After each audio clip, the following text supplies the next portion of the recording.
Bonjour à toutes et tous, bienvenue les explorateurs du web. Aujourd'hui, on part ensemble pour une aventure vraiment passionnante à la découverte du monde numérique. Alors prêts à devenir de vrais pros de la sécurité sur Internet? Allez, c'est parti. Regardez bien cet élève. Finalement, ça pourrait être n'importe qui parmi nous, en pleine découverte de choses super intéressantes. C'est ce voyage qu'on va faire ensemble pour apprendre à bien explorer sans jamais tomber dans les pièges. Parce que, oui, il faut le dire, Internet, c'est d'abord un univers absolument fantastique. C'est un endroit où on peut apprendre des millions de choses, jouer à des jeux géniaux et bien sûr, garder le contact avec nos amis et notre famille, même s'ils habitent super loin. Mais, comme dans toutes les grandes aventures, ou même comme dans un jeu vidéo, il y a des défis, des obstacles à surmonter. Sur Internet, certains de ces pièges sont créés grâce à une technologie qu'on appelle l'intelligence artificielle. Ah oui, malheureusement, il y a des personnes pas très bien intentionnées qui utilisent cette fameuse IA pour essayer de nous tromper. Mais bon, pas de panique, on est là justement pour apprendre à reconnaître leurs ruses. Alors, le premier piège, ça s'appelle le phishing. Pour comprendre, c'est simple. Imaginez quelqu'un qui met un déguisement pour se faire passer pour une personne ou une marque que l'on connaît bien. Son objectif, nous pousser à donner nos informations secrètes, comme un mot de passe par exemple. Et voilà, c'est exactement ça. Ces personnes se cachent bien tranquillement derrière leur écran, et de là, elles peuvent nous envoyer de faux messages qui ont l'air tout à fait vrais. C'est pour ça qu'il faut toujours être un peu méfiant avec les messages qu'on n'attend pas. Et puis, il y a un autre piège encore plus bluffant, les deepfakes. Là, c'est un peu comme un tour de magie. L'intelligence artificielle est capable de fabriquer de fausses vidéos ou de fausses photos qui ont l'air plus vraies que nature. Mais en réalité, tout est inventé. C'est assez fou, mais ça peut être utilisé pour faire du mal.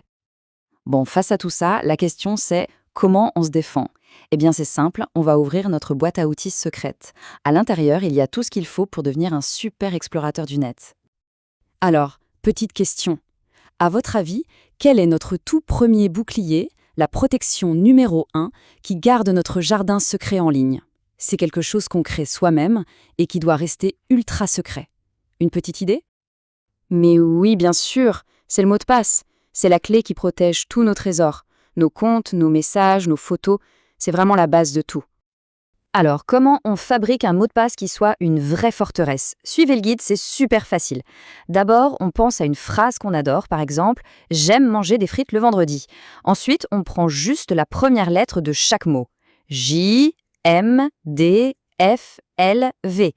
Après, on y ajoute un chiffre et un symbole qu'on aime bien, disons le 24 et un point d'exclamation. Et hop, ça nous donne JMDFLV24. Et voilà, un mot de passe super costaud. Et la règle d'or, bien sûr, c'est qu'on ne le donne à personne. Jamais de la vie. C'est exactement ça.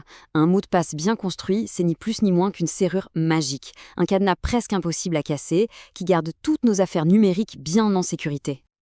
Ok, super. On a un mot de passe en béton. Mais que fait-on si, malgré tout, on tombe sur quelque chose de bizarre ou de méchant? Eh bien, dans ces moments-là, il faut savoir de vrais réflexes de héros. Voyons ça ensemble. Alors, imaginons la scène. On est en train de jouer, de discuter, et d'un coup on reçoit un message méchant, ou alors on voit une image qui nous met vraiment mal à l'aise. Qu'est-ce qu'on fait, là, tout de suite? Voici la procédure à suivre, c'est très important. Première chose, on ne répond surtout pas, on ignore. Deuxième chose, si on peut, on fait une capture d'écran pour garder d'une preuve. Troisième étape, on bloque la personne pour qu'elle ne puisse plus nous contacter.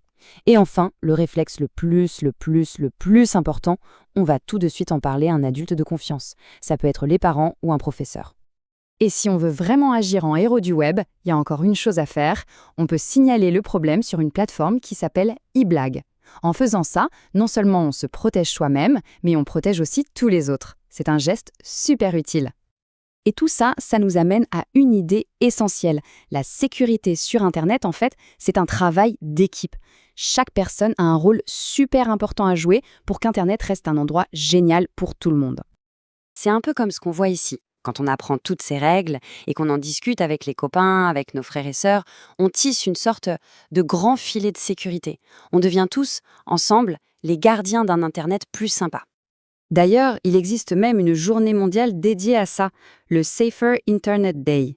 Mais en réalité, l'objectif, ce n'est pas de faire attention un seul jour par an. C'est de faire en sorte que chaque jour soit une journée pour un Internet plus sûr, en impliquant ces réflexes tout le temps. Et on va finir là-dessus. N'oubliez jamais cette chose. Savoir comment se protéger en ligne, c'est ça votre plus grand super pouvoir.